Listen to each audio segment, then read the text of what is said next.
Finally, France, you got what you wanted. Are you happy now? Hey, what's up guys? Tyrant back with another video, and it looks like the wait is finally over. We have news of the Sparking Zero patch. So obviously after recent events, it was evident that the game desperately needed a patch, and it looks like Bandai has actually delivered here.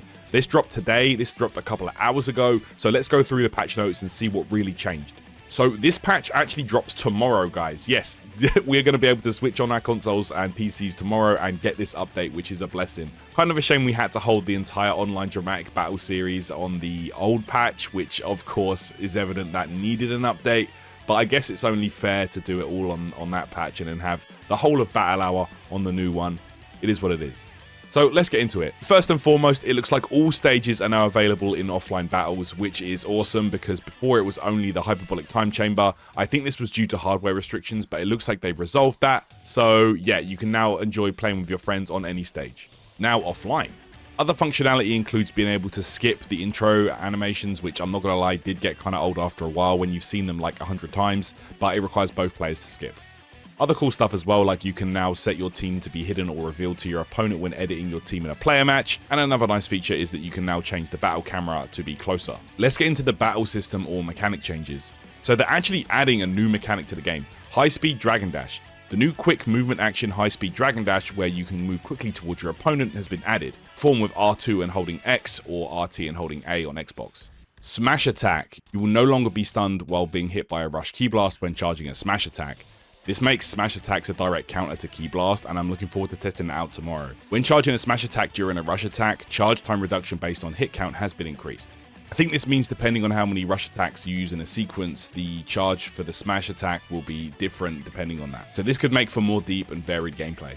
Rushed key blast. The time between being able to fire the next rushed key blast after firing the maximum consecutive amount at once, different for each character, has been increased. That means characters like Z Broly have been nerfed by this because he can just spam key blasts pretty much indefinitely right now in Sparking, and there's going to be bigger gaps in between that, so you can interrupt him easier, I think. Rush key blast deflection. You can now move while deflecting rush key blasts. Again, this stops that kind of key blast spam and allows you to move around your opponent and doesn't let you stay in place while they go around to the back and open you up.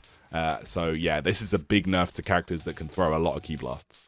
Steps. You will now no longer be able to be hit by certain attacks immediately after performing a step. Rush key blast and smash key blast can now also be evaded. So it looks like they're improving steps. I'm not sure, it doesn't specifically say step ins or side steps or back steps or what, but it looks like they've buffed that and made it harder to be hit during it. Now on the subject of steps, it's going to be interesting to see if they fix the Trunks issue where he can step in through Z counter, which is a pretty big deal in the current game, so I'm looking forward to seeing if they address that later. Z burst dash. The amount of ki consumed when activating it has been increased. This is a pretty big deal because this was like the main way to close the gap on your opponent, so I'm going to be interested to see if it's going to be like a lot, if it's going to cost like 2 ki gauges or what. Right now it costs 1, so I'm looking forward to seeing what they do with that. Burst smash. Ki will no longer be consumed when activating it, and it will instead consume an amount based on the distance traveled.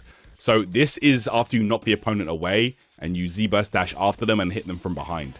This is going to be interesting because it doesn't take the ki when you initiate it. It's about how far you fly before you hit the opponent. So yeah, it could be like a mind game. You know, you basically wager an amount of ki on when you're going to attack the opponent, and it's going to be hard to counter that. So that's a pretty cool mind game. Blast. Damage has been increased when using a boost. Okay, so this is going to be interesting because I feel like this wasn't really being used a lot in high-level play, not from what I saw anyway during the dramatic showdown. So yeah, I guess they're trying to make people use that boost a bit more by, you know, increasing that damage. So, okay, fair. Z-Search. Z-Search will no longer lose track of your opponent when characters are swapped. You will now quickly regain sight of your opponent if they enter your line of sight from the front when Z-Search is not locked onto them.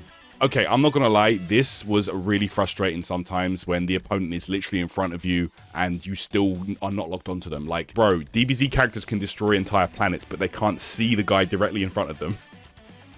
So any changes to make this less frustrating are welcome by me. Z counter. Okay, this is where we're getting juicy. The input window has been shortened. Z counter will become more difficult to perform if performed consecutively. Ki consumed has been increased when successfully performing a Z counter. Skill count increased speed has been reduced when successfully performing a Z counter. Thank you, Bandai.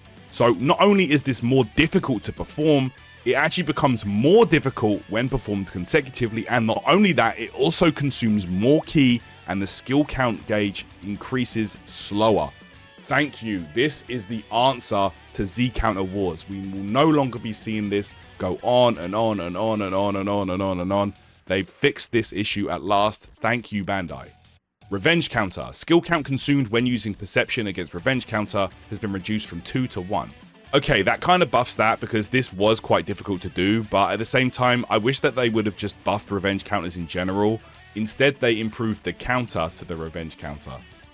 Okay, I mean, sure, whatever.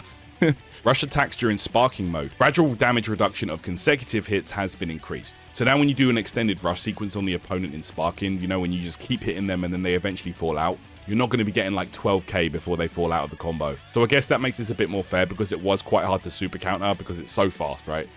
Combos. The final attack of aerial combos and aerial slash combos will no longer be interrupted by guarding. Yeah, I feel like the opponent would sometimes randomly not get comboed and be able to block or, you know, use perception or whatever back. So yeah, this is a good move. Character switch. Health recovery rate of standby characters has been reduced. Okay, again, this reduces the chance the opponent's going to stall out the whole match because they're not going to be getting as much life back when they swap characters.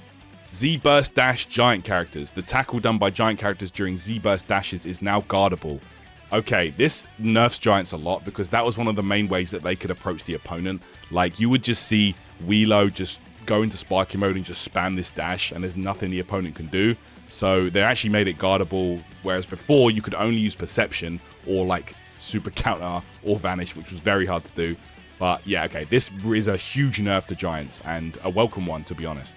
All right, let's look at the skill adjustment. Skills that cause instant sparking mode. Okay, skill count consumed has been increased. Okay, this is a straight up nerf to instant sparking because now it's going to cost, I guess for most characters it's 3. I guess it's going to be 4. And then for characters like Bardock, we have seen confirmed it now costs him 5. So it looks like they've added 1 skill count onto every instant spark. Skills that increase stats in general. Skill count consumed has been decreased. Okay, so they want people to start using these ones a bit more. So for characters that get like buffs, damage buffs, you know, defense buffs, it's going to cost them less. I think this is mostly for characters that have like 3 skill points for their buff moves, when if you think about it, it's a bit unbalanced when mostly instant sparks were 3 as well. So yeah, I guess they're going to cost 2 points now, which is a bit more balanced. After image strike, oh god, effect duration has been reduced to 10 seconds and will be removed if your opponent uses perception while you are under the effect. Wow, after image strike got nerfed to oblivion, bro. That's crazy. 10 seconds now instead of 15, and if you get called out with perception, it's gone.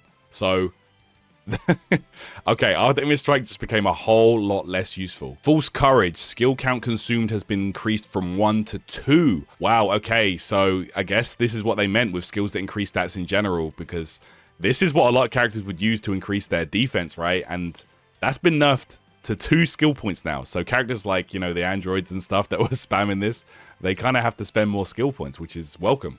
Technique, all I need is 5 seconds. Skill count consumed has been increased from 3 to 2. I think this is supposed to be decreased from 3 to 2. And stats increase upon activation has been increased. Okay, wow.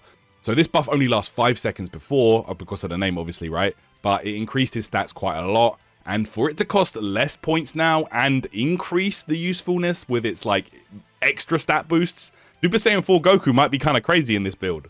Stardust Barrier. You can now activate it while receiving melee attacks from the front. So this is Gogeta Blue's barrier he can put up. It costs him 1 skill point right now, and it obviously protects him from certain skills, right? So I think this is basically going to act the same way as Explosive Wave. You can do it for 1 skill count, bro. Nobody's going to be pressuring Gogeta Blue.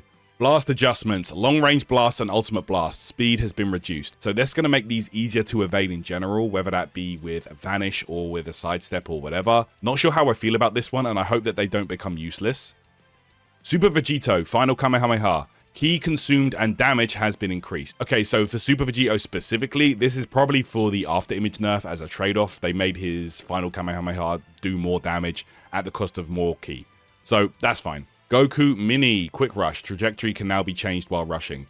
Interesting little buff to Daima Goku. He can now change his trajectory when he uses this rush attack. I mean, I don't know why you would ever not want it to home in on the opponent, but I'm looking forward to experimenting with this tomorrow. Mr. Satan Present Bomb. Increased ending lag after activation. Okay, I'm not going to lie. This is like the only move that Hercule uses anyway because of its usefulness. It's an unblockable. It does like, you know, a little bit of damage, but it's something, right? If they're going to nerf it, sure, I guess. It doesn't really make too much of a difference, but yeah, like, I guess it's a balance because, you know, it is an unblockable move. He's a one-cost character, so yeah, it is what it is. Character adjustments. Okay. Okay, Android 19 and Dr. Gero. I hate these guys, bro. Health key amount absorbed on successful throw has been adjusted. Dragon Dash, Quick Ascend, and Quick Descend now consume key. Finally, France, you got what you wanted. Are you happy now? Cell, second form. You can now escape the throw. Yeah, good. This was stupid. Him having an untechable grab was just it. Cooler, amount of health restored upon transforming has been increased. Oh, okay, I might have to check him out, man. He's one of my mains in Dragon Ball Fighters, so I might test him out in Sparking Zero. Giant characters, increase the time it takes to charge a smash attack and reduced its power. Okay, yeah, I'm not gonna lie, Giants could kind of just like spam the overhead and like the charge smash attacks, and it became a bit ridiculous. So yeah, this is a welcome change. Great 8 Vegeta and Dr. Wheelo, maximum health has been reduced. I guess this is to balance out for the fact that they both are giants that technically cost 4 points. Wheelo especially was just absolutely ridiculous for a 4-cost character, so this makes sense. Other, we have improved performance and ease of use, so there are going to be other changes as well. They didn't specifically mention them, but to be honest, I hope this includes the Trunks step in through the Z counter, because that was pretty much game changing. Like, it basically overrides a basic mechanic of the game. So I hope that's been fixed as well, but we don't know yet. And I'm looking forward to seeing what other changes we discover in the patch tomorrow. All right, guys, that's it from me. Hope you enjoyed the patch notes breakdown. I'm going to be playing the game on my Twitch tomorrow, so be sure to stop by and we'll check it out together. All right, everybody, thank you so much for stopping through, and thank you for the kind words on the Dramatic Showdown events, man. You guys have been so cool to me, and it's been a lot of fun to commentate those events for the most part. But yeah, I'll be back real soon with some more Sparking Zero content. I'm working on another video as well, and yeah, just about those Dramatic Showdown events. So I'll see you guys real soon or in Twitch, and take care. See you in the next video or stream.